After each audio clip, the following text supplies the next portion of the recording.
but the lazy, hazy days of summer are smoky and hot. Public health messaging is to actually treat the heat warning as the more serious one. The wildfires impacting us from northern Ontario, while Ottawa remains under a heat warning with more plus 30 days ahead. Cooling off, but at what risk? I wouldn't feel safe putting my face in the water. While some beaches outside the city are closed after yesterday's storm, Ottawa beaches remain open, with some on the sand wondering if once-a-week testing is enough. And part of Queen Elizabeth Driveway to be shut down again. I feel like every summer we're constantly navigating traffic because there's a road closed. Why this time? And where can drivers go from here?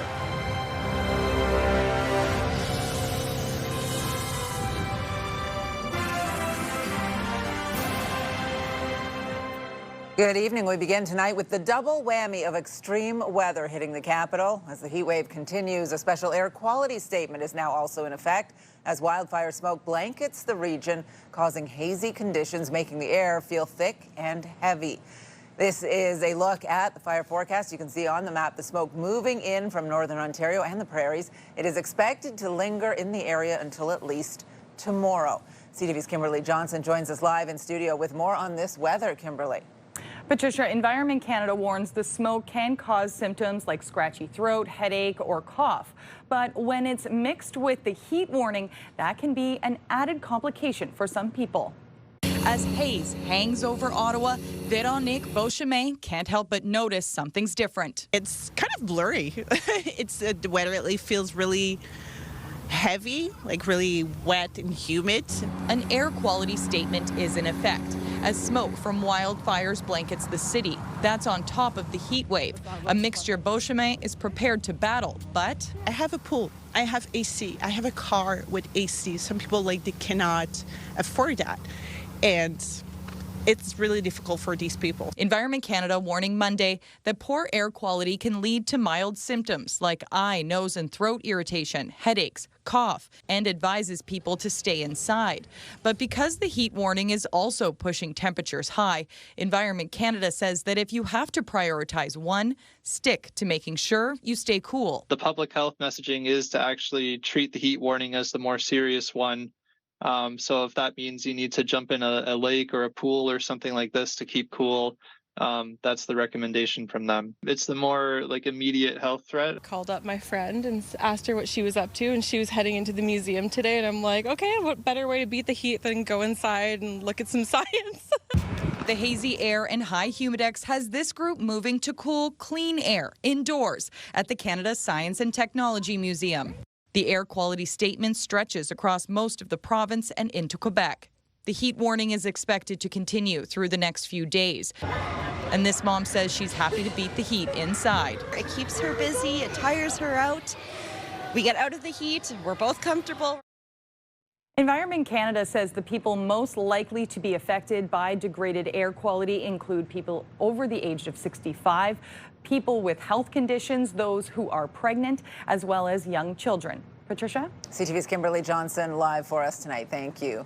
And here is a live look through our Centennial Glass sky cam. It is hot, 29 degrees out there. It remains hazy as we take a first look at our weather. And I guess that's one of the many questions out there for today. When does the smoke lift? When does the heat break? When does the humidity ease? We're in this for a little bit here, Jackie. Yeah, I mean, you said it's a double whammy, right? And the good news is that the conditions for the air quality, it has improved slightly from this afternoon. Now, earlier today, we did see that the air quality was at a high between 7 to 10. We're now at a 5, so that means it's moderate. So if you are going outdoors, usual activities are fine. But again, if you are experiencing some symptoms, maybe stay cautious and head indoors if you do start to feel the symptoms. Taking a look now at our watches and warnings, we said that the heat warning, it is in place until Thursday. So that means that we're going to have humidex levels between 35 and 40. So here in Ottawa, Smiths Falls, Cornwall, really all of Eastern Ontario, this remains in effect in addition to the air quality statement that we are getting from the smoke fires. Now, right now, Temperatures feeling more like 34 here in Ottawa. Across the region, temperatures, daytime highs about 26, 27. But again, when you factor in that humidity, it's feeling more like the mid-30s, and it will continue into the next couple of days. A closer look now at the next 24 hours. Tonight, we're getting down to about 26 degrees, sunny conditions around 8 o'clock this evening. 7 a.m. tomorrow, we're going to start at 20, and it's going to get up to 31 for Friday with a mix of sun and clouds for the afternoon. And again, when we look at the forecast, we are expecting dry conditions well into Wednesday, but take a look at Thursday. We are keeping an eye on a weather system that is expected to bring some heavy rainfall. Those details in just a bit. Patricia. All right, thank you, Jackie. During a heat wave like this one, many people head to the beach to cool off, but some are actually thinking twice about taking a dip. Some beaches just outside of the city along the Ottawa River are closed for swimming due to high E. coli levels. But here in Ottawa, they remain open. And as CTV's Dave Charbonneau reports, some beachgoers say the city isn't doing enough to keep them safe. Oh, good job, Tilly. Maureen Wainwright and her family are beating the heat at Britannia Beach. Yeah, I think the city should be testing the water every day. They're taking precautions in the water. I wouldn't feel safe putting my face in the water, and I would probably, when I get home, I'm going to give Tilly a bath. Swimmers at Ottawa beaches now have to make the decision themselves on whether it's safe to take a dip after the city reduced water testing. I think that it would be good if they tested more. If that's the case, I didn't know that. I don't really trust the water, I'm being honest. Are you going to go in today? I mean, we did, but barely, just like waistline. Not putting your face in? No, definitely not. For decades, Ottawa Public Health tested beach water quality daily. Now it's done weekly. OPH says the daily tests weren't always accurate and offers this advice. Keeping your head above water is often the best way to prevent ingesting any of the stuff. And also, we would also recommend that if somebody has a cut or a wound, is that they may want to think about swimming another day or making sure that doesn't come in contact with the water. In contrast to Ottawa, in Armpire, a sign is posted warning swimmers about bacteria in the water at Robert Simmons Park. We haven't been here before. We read that it was really nice, which it is, but yeah, a little disappointing. We can't go in the water. It was a long drive just for this, so it wasn't the best experience. Well, it's pretty disappointing, but we'll just pack up and go to a different one. Back at Britannia Beach, post-swimming showers are mandatory for some. Because after this water, I like shower. Especially for Maureen Wainwright and her family. We'll get you all washed off there. Dave Charbonneau, CTV News. Well, the city's construction season is about to get a lot more disruptive. A stretch of the Queen Elizabeth driveway will close to traffic tomorrow, and it will not reopen for months. This latest project expected to cause even more headaches for drivers who are already navigating extensive detours and delays throughout the city. The Queen Elizabeth driveway, a main arterial road, will be closed between Victoria and 5th Avenue. CTV's Austin Lee was out talking to people in that area today. Joins us live with more. Austin? Yeah, Patricia, the National Capital Commission actually originally said that this closure was supposed to start this morning at 6 a.m. Now we're told that it will start tomorrow morning at 10 o'clock in the morning, but either way, drivers are not looking forward to the disruption. Another major street closure in this area. I feel like every summer we're constantly navigating traffic because there's a road closed. A stretch of the Queen Elizabeth driveway is the latest to fall victim to construction season in Ottawa. This is my north-south route to go anywhere. I've got to go to my parents in Manotick. I want to go to the farmer's market. This is the way I go. They're going to make us go to Bank Street. So if they add the Bank Street lights and traffic there, plus the traffic off of this thing on a Bank Street, forget it. The closure stretching from Pretoria Avenue to 5th Avenue is scheduled to last until the end of October. The closure of one of the main routes to and from Lansdowne Park will cause traffic headaches. When they have a football game or that, it gets very busy along here. People can't get through if it's going to be shut down because a lot of them are driving. The reason for the traffic disruption, rehabilitation work on the 113-year-old Patterson Creek Bridge. I know it has to happen in the summer because of the cold winter days and all that, and I hope they do a good job on the bridge. Work on the bridge includes concrete repairs, waterproofing, and widening the bridge along with the multi-use pathway. If they're going to do some work on it, I would just hope that they would keep that same historic appearance in the rebuild. For drivers, other nearby projects on the Queensway and on Bank Street adding to the frustration. This route is out. Queensway is out. So I can't get west. I can't get south. Living here is going to be impossible for the next few months. Yeah, it is kind of closure fatigue at this point, I think. And in anticipation of this road closure, the Ottawa Sports and Entertainment Group had preemptively canceled their shuttle service that used to take people from City Hall to TD Place for Red Blacks games. Again, this closure here on Queen Elizabeth Driveway is expected to last until October 31st. Patricia. Bike parking at TD Place is going to get awfully busy. Austin, thank you for this. CTV's Austin Lee live for us tonight. You can scan the QR code on the bottom of your screen to link to us online or visit ctvnewsottawa.ca. We have more details on that scheduled closure of a section of the Queen Elizabeth Driveway. Still ahead, about to get a lot tougher for local students to park at Carleton. Anyone commuting within OC Transpo boundaries no longer eligible for a pass. That story coming up. Well, now to a sad update on a story we brought you last week. A woman who was struck by a falling tree in Almont has died. CTV's Stefan Keys is here with more on this, Steph. Yeah, Patricia, very tragic update. The woman was rushed to hospital in critical condition after she was hit. Police say they were told just yesterday she did not survive. This all happened near the intersection of Ann and Church Streets in Almont around 8:30 last Tuesday morning, so almost a week ago now. The 34-year-old woman, a resident of Mississippi Mills Township, was out walking when she was hit by a very large falling tree limb. Ontario Provincial Police were told yesterday she didn't survive and died of her injuries. The municipality called in a professional arborist who deemed the tree unsafe. It appeared to be rotten inside and was cut down the day of the incident. So far, and by all accounts, this appears to have just been a freak accident with very tragic and unfortunate timing. A young woman out for a walk, passing by a tree at the very same time the limb came crashing down. Even then, the investigation is continuing alongside the office of the chief coroner, Patricia, and our condolences to anyone who knew her. Really awful one, yeah. Stefan Keys, thank you for this. Welcome. Well, Ontario Provincial Police are investigating a fatal ATV crash in eastern Ontario. Around 6 last night, officers were called to a section of Jordan Road in Edwardsburg, Cardinal Township, about 90 kilometers south of Ottawa. A 46-year-old man died at the scene. Anyone who witnessed the crash or who may have video footage is asked to contact Grenville OPP. A 25-year-old man is dead after drowning in a lake northwest of Ottawa over the weekend. State Quebec says he was attempting to cross Otter Lake around 9 p.m. Saturday when he disappeared under the surface. Emergency responders and bystanders attempted to find him but were unsuccessful. Police divers did find his body around 1 p.m. yesterday. Police say he was not wearing a life jacket. The boater is facing charges after a passenger fell overboard and died in a lake near Bancroft this past weekend. Police were called to West Limcoon Lake in the township of Addington Highlands Saturday morning. They recovered the body of a 22-year-old man from Toronto around 12 hours later. The boat driver, a 21-year-old man also from Toronto, has been charged with dangerous operation causing death and impaired driving. Well, it was a busy weekend for the Ottawa Fire Service's water rescue team. 2 paddleboarders were rescued from the Deschênes Rapids around 8 o'clock last night. No one was injured, and on Saturday afternoon, the rescue team pulled 2 paddleboarders from the rapids. They were taken to hospital in stable condition.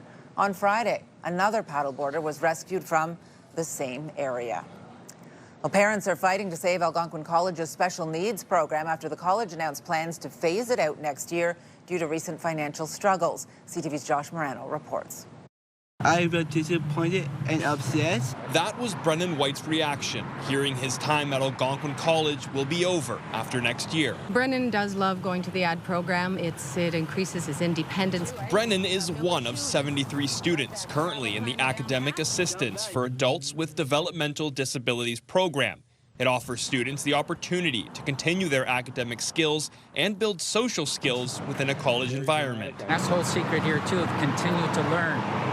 And this program is the only program of its caliber in Ottawa. It gives them important life skills, important job skills, the opportunity to socialize, and now that's being taken away from them because the province isn't properly funding post-secondary education. The college is canceling the program, which was first launched in 1997 as it deals with budget cuts. There is no direct money that comes from the provincial government, from the Ministry of Colleges and Universities to Algonquin College to subsidize this particular program because it's not considered a diploma program, it's a certificate program. We found out through the media that this program has been canceled. For Eric Burgeon, his daughter Angie just graduated high school and planned on enrolling her in the AD program, but now he says she will stay back at high school while he figures out the next steps. I was actually online looking at St. Lawrence College's CICE program, which is Community Integration through Continuing Education. We would look at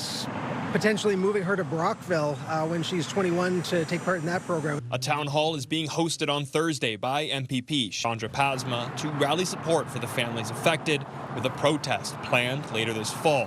In the meantime, the White family is forced to consider their options. We would just see if he could work more at his present job and then maybe come to the college and take maybe an art course or something on the side. So that's kind of our global game plan at this point. Josh Morano, CTV News. And we have extended coverage of the program cuts at Algonquin College. There are more stories online at ctvnewsottawa.ca. Another beer store outlet is set to shut its doors in Ottawa. The location on Saint Laurent Boulevard in the Elmville Acres Shopping Centre will close on September 14th.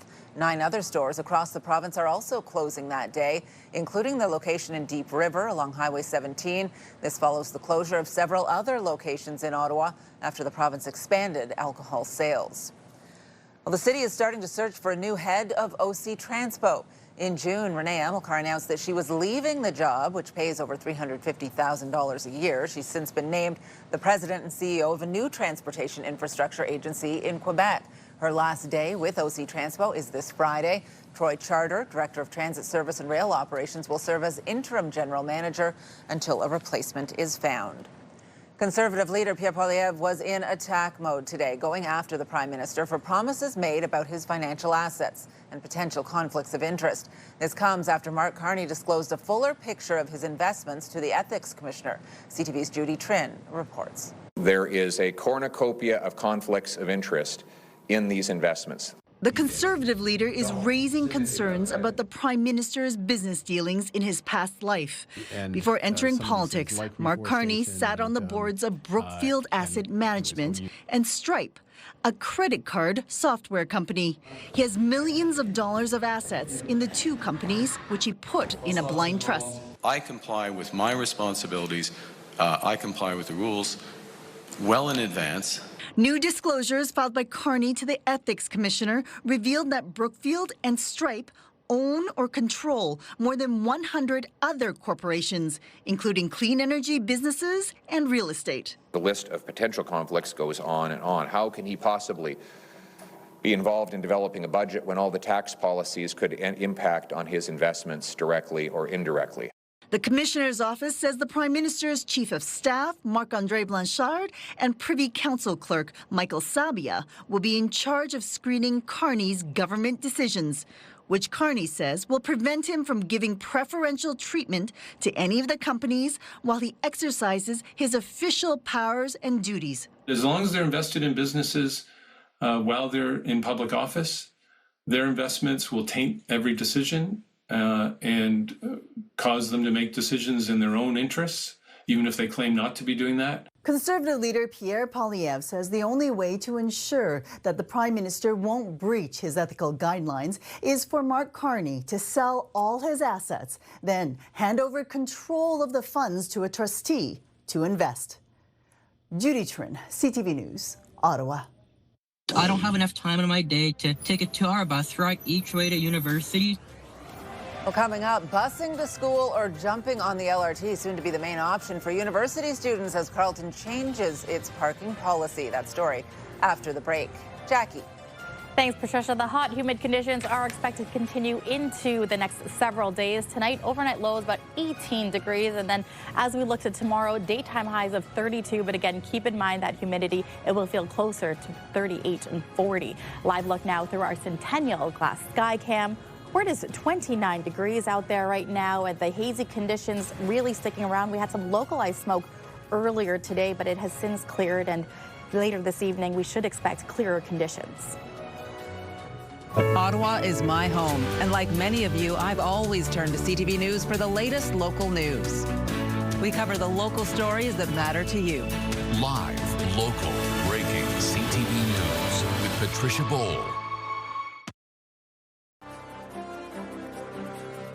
Well, taking a look at your drive home on this Monday evening. As we know, typically Monday slightly lighter on the roads. We are seeing a few slowdowns in some of the usual spots out there, and depending where you are, a little bit hazy, potentially affecting your visibility, but for the most part, not too bad on the roads tonight. Well, there is major frustration this evening over a new parking policy at Carleton University. Students who have access to OC Transpo will no longer be able to buy a parking pass, which means they will be forced to take transit or pay a daily rate to park their car. Here's CTV's Camille Wilson. Carleton University students are angered by a new parking policy at Carleton University. I don't have enough time in my day to take a 2-hour bus ride each way to university and then try to do extracurricular activities or work my part-time job. So I feel Carleton University has really made it unfair. The university has restricted students who live within the Ottawa OC Transpo boundary from getting parking passes, encouraging them to take transit. Bronster lives in Stittsville and says Carleton didn't think of students who live in rural transit areas. I work at a part-time job and my hours are typically 4:30 to 8, and I'm not sure if I'm going to be able to continue that part-time job come the fall. Even with the Carleton station on campus and easy access to buses, students are still questioning the reliability and convenience. If I want to depend on the bus, I could be late for school, and leaving school, I'll have to wait for that bus to leave as well. So the whole day is like I'll be adding an extra hour. Carleton University says in a statement to CTV News, following the permanent closure of the P9 parking garage, Carleton no longer has the capacity to meet historic levels of student parking permit demand. I would obviously rather drive most days just because taking transit at night, like I said, it can be unreliable and it can be scary sometimes, just especially as a young woman. The only students eligible for the passes are those who live outside of the transit areas. Those who live inside the OC Transpo service area and still required to park on campus would have to pay $12 a day, raising the concerns after paying for tuition, textbooks, and some cost of living. Then when you impose something like that, you're basically asking the people to pay more money, especially in times where economics is really bad already. It's a lot to ask for a student, especially when a lot of students are trying to make ends meet. Camille Wilson, CTV News. Well, today may be one of those summer days when it's almost better to stay inside. There's a heat warning and an air quality statement, both in effect for the capital. It is hot and humid out there. The skies are hazy. Still, some families enjoying fishing at Patterson Creek Park this morning when the air quality wasn't quite as bad. In fact, it looked quite clear and sunny out there this morning. Beautiful at Patterson Creek ahead of some renovations planned in that area, which is a really lovely spot. I like the bistro right there. But whether the weather is lovely to be out in it, I guess, is a little bit up to people's personal taste and maybe a little bit up to what public health is saying as well. Not really ideal conditions. No, not so much. I mean, the good news is that the conditions have improved from what we saw earlier this afternoon when the air quality index was at an 8. Now we are at a 5, and the good news is that it's expected to taper off and improve as we get into the evening. But right now, it's hot, it's muggy. The weather's still continuing to stick around as well for the next several days. Weather watches and warnings still in place. Right now, temperatures sitting at 28 degrees. And if you do take a look outside or peek your head outside, you could still see the hazy conditions. Now, the humidity also sticking around. We can see Tuesday, tomorrow, daytime high 32 degrees, but it will feel closer to 40. As we look towards Wednesday, conditions will feel closer to 38 and 40, which will be one of the hottest days for this week. And then Thursday, daytime highs at 30 degrees, but it will feel closer to about 38. As we look to tonight's lows, it's going to be decent when we have temperatures around the teens. So 18 here in Ottawa, Cornwall, Brockville, really much for most of the Seaway, and then Bancroft we're sitting at 14 degrees. As we look to the valleys, similar conditions as well. We're sitting around 17 degrees. Tomorrow's highs, we are getting back up to the about 30s, I should say. But again, it's going to feel closer to 40. So it's not just here in Ottawa, but really for most of the region with humidex levels between 37 and 40. Looking at the future forecast as well, dry conditions for Tuesday. As we get into Wednesday, we're going to have dry conditions as well. It's Thursday that we really want to keep an eye on the storm that's coming in from the northern Ontario. As it makes its way by Thursday afternoon, maybe even early evening, we could expect heavy downpours, possibly a risk of thunderstorm as well. So we are closely tracking this as we get closer to Thursday. And hey, there is Blues Fest as well. So everyone attending Thursday is going to keep a close eye on those conditions. Now, as we look towards across the region right now, temperatures sitting around the mid-20s for Atlantic Canada. You could still see the warmth coming in from the Midwest, making its way here into Ontario and Quebec, really sparking this humidity and heat wave that we are having. But you can see, though, across Western Canada, it's much cooler with the cool air coming in from the north, with temperatures sitting around 19 degrees, maybe even 20. And we're going to expect those conditions or a little bit of that reprieve by midweek. Now, this 7-day forecast is brought to you by Davidson Hearing Aid Centers, celebrating over 80 years in family business. So as we look, mainly sunny conditions for Tuesday, there is a slight chance that parts of the region could see some scattered showers, but for the most part, we should be in the clear. Thursday, though, heavy rainfall and with temperatures really trending in the 30s. But you'll notice Thursday overnight into Friday, 19 is the overnight low. And then the conditions for temperatures of a daytime highs is going to be more seasonal temperatures, which temperatures sitting around 26 to 28 degrees. Patricia. Back where we should be. Yes. There was a beautiful thing that happened with the weather yesterday. I don't know if the golfers appreciated it so much, but that storm came in the afternoon, cleared out beautifully for Blues Fest last night. It was just perfect for both Alan Doyle and Shania. And the sunset coming up in the back sky, that was beautiful, absolutely. Gorgeous. All right, thank you for this.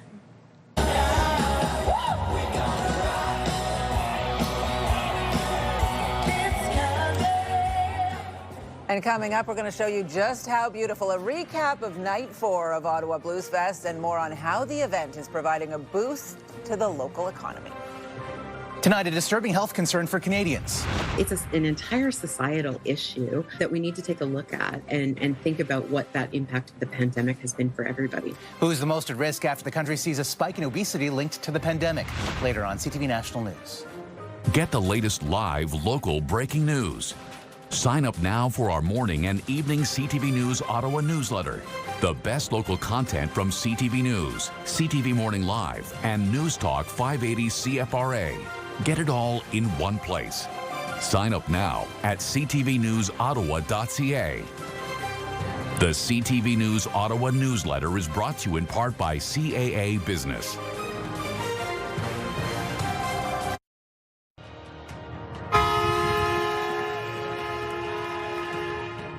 Well, hundreds of runners braved the extreme heat and hit the pavement yesterday for the 17th annual Hintonburg 5K and 1K Kids Run. It was a record-breaking year for attendance, with 450 people registered in the 5K, another 400 in the Kids 1K Run. It's the first time the event has ever sold out.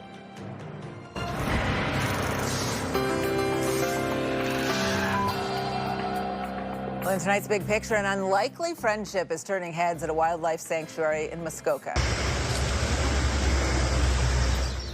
Ella, a moose who has called the sanctuary home since 2015, has formed a curious bond with two trumpeter swans named Odette and Kobe. Whenever Ella moves into the wetland sector of the sanctuary, the swans greet her, and they all hang out. Unlikely friends, permanent roommates. Well, now some other stories you need to know right now. It was an exciting end to the first weekend of Ottawa's largest music festival. CTV's Stephen Keys joins us now with the details on that and other stories. Steph? Patricia, thousands of people packed LeBreton Flats last night to watch a country music icon.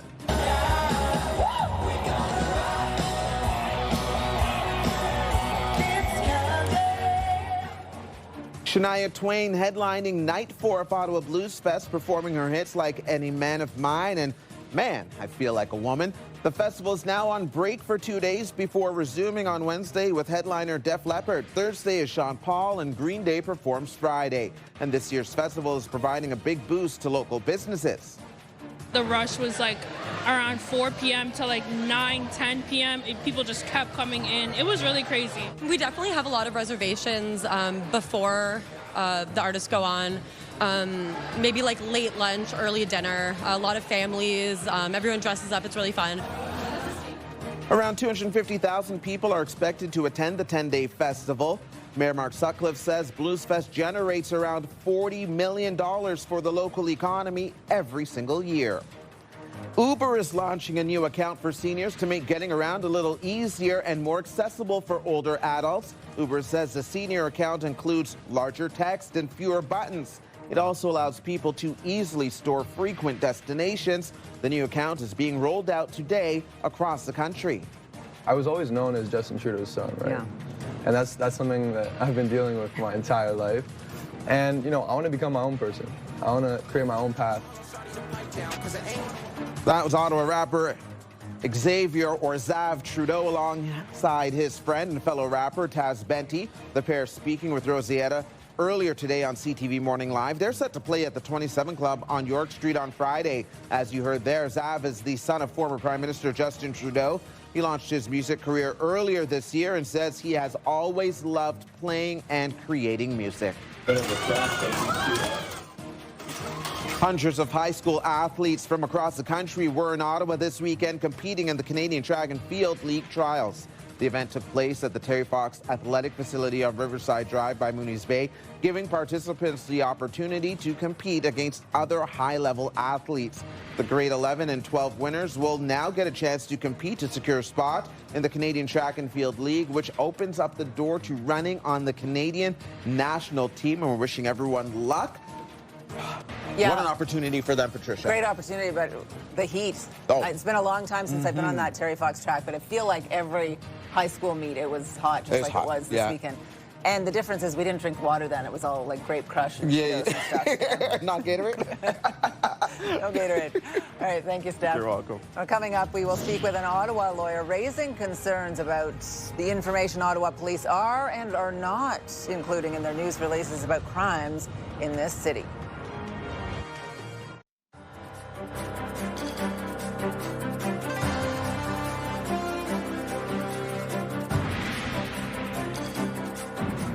A well-known Ottawa lawyer is voicing opposition to a seemingly new practice by Ottawa police when it comes to the information included in their news releases.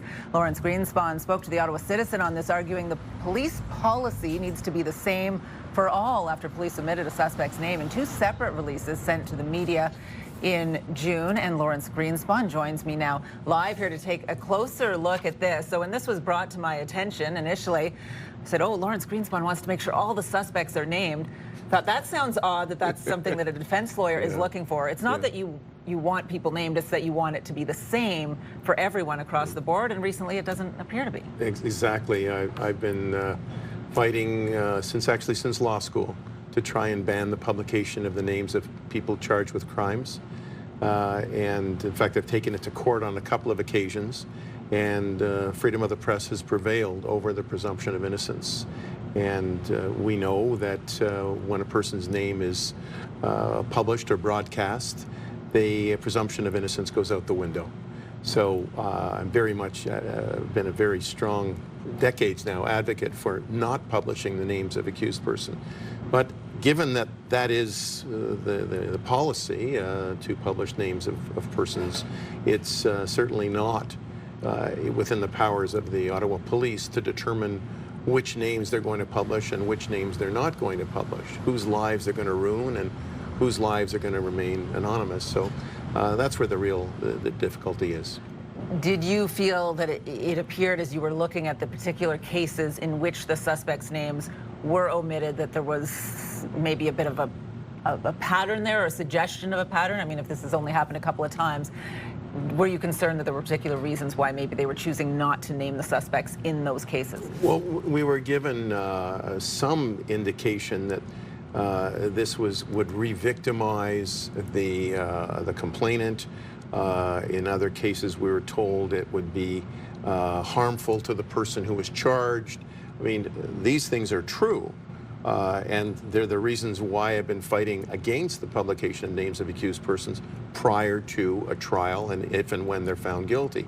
But it's not up to the police to start trying to decide whose name is going to be published and whose name is not, based on what might be good reasons. I mean, it is sometimes a process that journalists go through as the next step when those names are released to us.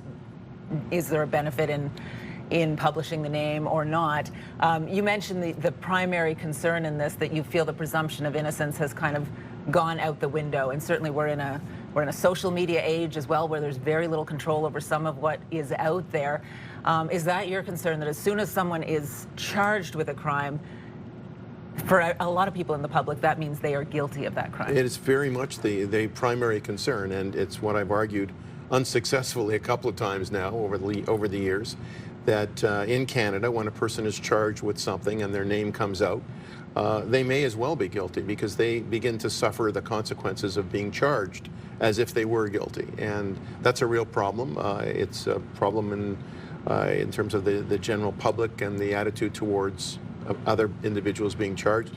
In many certain instances, especially with sexual offenses, if a person's charged with a sexual offense, it doesn't matter what happens to them in court, because their lives are over from the moment their name is published in association with that kind of crime. Innocent but forever tarnished. By exactly. Just last one quickly to you. In one of the cases in which police did not release the name was to do with the vandalism of the Holocaust Memorial. Is there concern that because certain things are more politically charged, that maybe that's where there's some I can't really comment on that one, because I'm a potential witness in that case. So okay. I mean, there's the reasoning that the Ottawa police, whether they're picking and choosing which names they're going to publish, it's interesting, but they don't really have the power to make that decision. We did reach out to police this afternoon, did not hear back from them today. I know they have in the past said that sometimes it has to do with mental health concerns, other concerns, but again, you're saying that's not their decision to make. Lawrence, I appreciate your time today. Thanks for coming in. Pleasure. Defense lawyer. It's an entire societal issue that we need to take a look at. And coming up, concerning new data shows how the pandemic impacted obesity rates in Canada.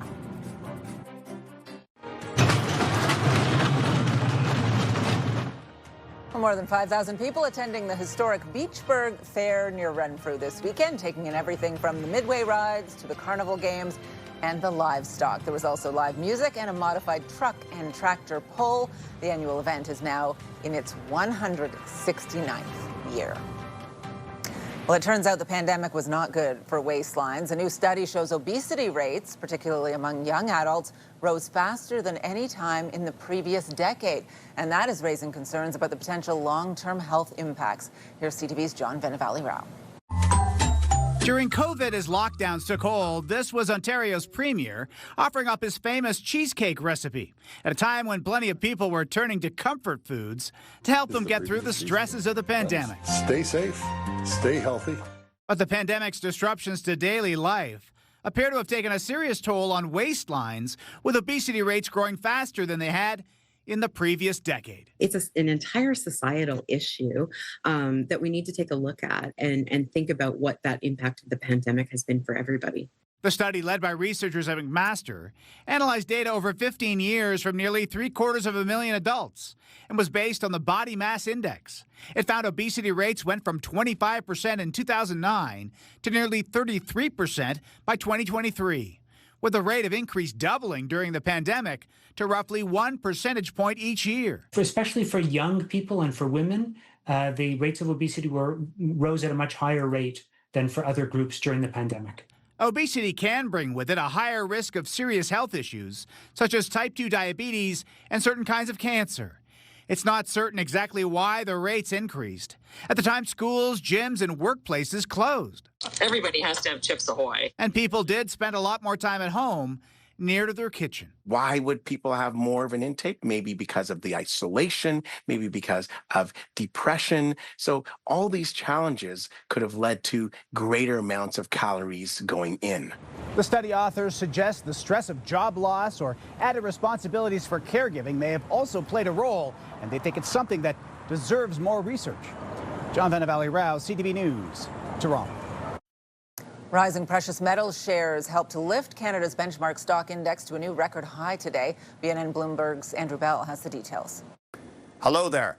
Toronto's bellwether stock index ended at a new record high today, just below 27,200, even though oil and oil stocks slipped. The Canadian market was boosted by miners as silver traded above $38 US an ounce, near the highest in 14 years. Some investors have switched to the metal as an alternative to gold, which is near record highs.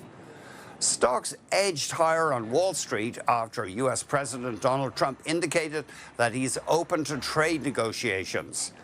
Meta Platforms rose. The CEO, Mark Zuckerberg, says his company is building massive data centers to power artificial intelligence. On the markets, the Canadian dollar changed hands at 73 cents US, down a fraction. West Texas Intermediate oil was at $66.89, down $1.56. Our fixed on Western Canadian Select oil has it at $56.47, up $1.47. And the TSX Composite ended at 27,198.85, up just under 176 points to a new record close. That's the latest in business. I'm Andrew Bell of B&M Bloomberg. Millennium 2.0. This is it. This is behind the scenes. The camera's not going to see that. Well, coming up, it's a big year for one of the world's most popular boy bands. We'll have more on how the Backstreet Boys are marking a significant anniversary coming up. Jackie, you will not be interested in that at all. Not excited whatsoever. We're here to talk about the Air Quality Index. Just kidding. Very excited to see the Millennium album or the tour come to life. Now, the Air Quality Index for here in Ottawa, we're sitting at moderate, so about 5. So it has improved from what we saw earlier today when the Air Quality Index was at a high risk at 8. But we are keeping a close eye still on the heat warning that is still in effect with humidex levels between 35 and 40 as we head into Thursday. For now, here's a live look through our Centennial Glass sky cam. It is at 28 degrees out right now. Again, the hazy conditions remain, and we may see some clearing later this evening.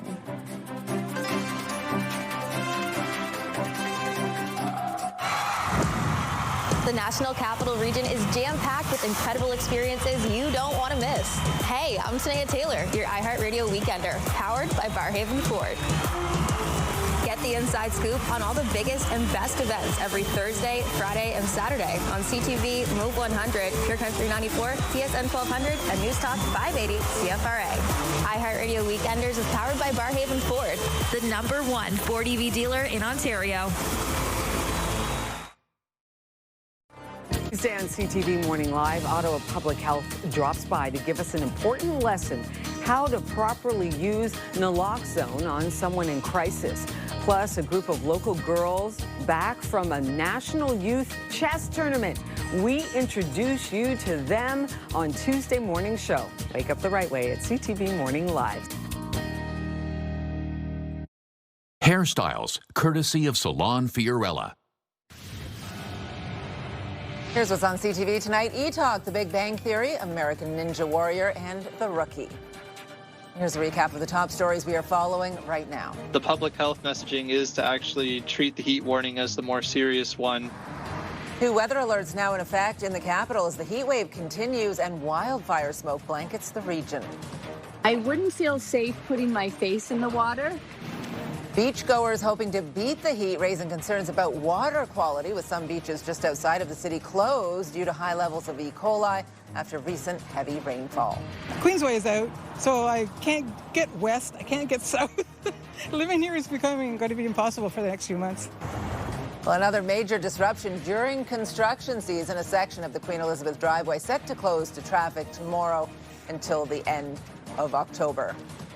Not a big section, but will be inconvenient for many in that area for sure. We want to take a final look at the weather, which is going to stay hot for at least the next few days, Jackie. Yeah, so it'll be a couple of days before we see some rainfall as we look to tomorrow morning, waking up to temperatures about 22 degrees. So it's already going to be humid from the get-go. Sunny conditions as well for most of Tuesday and bleeding into Wednesday, really. There is a chance that we could see some scattered showers, but the daytime high 34 with the humidity feeling closer to 40. It is Thursday, though, that we could see the return of heavy rainfall, so we're keeping a close eye on this. But then the humidity will have some relief from it as we head into Friday and into the weekend. Patricia. All right, good stuff. Thank you, Jackie. And we want to check in and see what our news team will be working on For tonight, for 11:30, Stefan Keys is here. Well, Patricia, we're keeping an eye on several things, but criminal minds continue to get creative, and tonight we'll have details of a new way of stealing a car where the thieves don't even need the vehicle. Our colleagues in Toronto have been looking into this one, in one case in particular, where the thieves would have seemingly made a profit while the star was still sitting in a dealership's showroom. We'll have the full story tonight at 11:30, Patricia. All right, good stuff. We'll be watching, Steph. Thank you. And finally for us tonight, the Backstreet Boys celebrating a big milestone. Millennium 2.0. This is it. This is behind the scenes. The camera's not going to see that. Yes, the boy band is marking 25 years since the release of their album Millennium, with a new anniversary album called Millennium 2.0. They shared some behind-the-scenes footage of their recent photo shoot. They look like they still have fun together, right? When the album came out on Friday, the pop group also kicked off a 6-week residency at the Sphere in Las Vegas this weekend. How amazing would it be to be headed down to Vegas to take this in? Eh, Jackie? Can you just imagine? Yeah. How good would that be? How good would it be? I'll tell you guys next week. That is where she is headed. Someone's going. She is excited. Every time someone says, "What, you're going to Vegas?" I've been talking about it constantly. Yeah, Backstreet Boys, the Sphere. Can't wait. Can't wait to hear when you get back. A wonderful experience. Have a great night, everyone.